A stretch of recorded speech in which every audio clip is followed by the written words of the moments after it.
Hi, this is Alan Shelton from the Spiritual MBA, and today's pointer is about magnetizing and being real.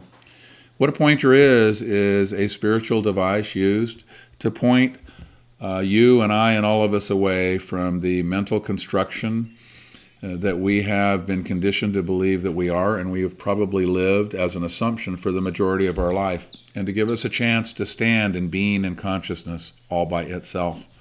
So today's pointer is about magnetizing and being real. This is the normal approach to acquiring presence. Most of us look out there and we think, oh, I met a person with really great magnetization and presence. I'd like to be like that person. So what I'd like to do is add that to my repertoire. And in so doing, what we are doing is simply believe we are adding a piece to what we call our story identity. But magnetization and presence actually live somewhere else. But here are the typical steps to becoming real. First, you think you need to try.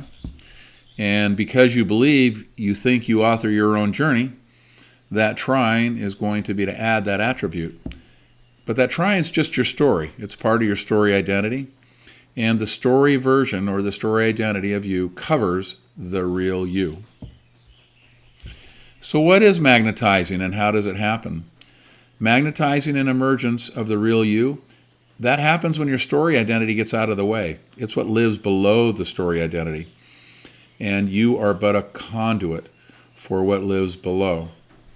It's a lot like understanding a cookie cutter.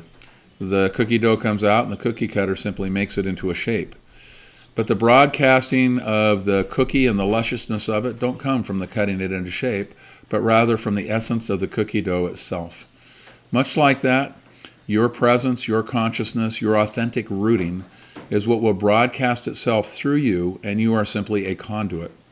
So how do you use this pointer? Well, my suggestion is, as you begin to add things like magnetization and presence, notice what you're doing. Notice how you likely are attempting to add an attribute to what you already are. And then go inside and ask yourself, who am I? And when you do, look under who am I and see who you are as being in consciousness. And understand, if you will, but simply let that broadcast through you, that you will have then stepped out of your preconceived notion of who you are and into the being and the presence that you really are. So this is Alan Shelton from the Spiritual MBA. Happy to have given you that pointer. I hope it gives you a little bit of help, and I will see you at the next pointer. Thank you.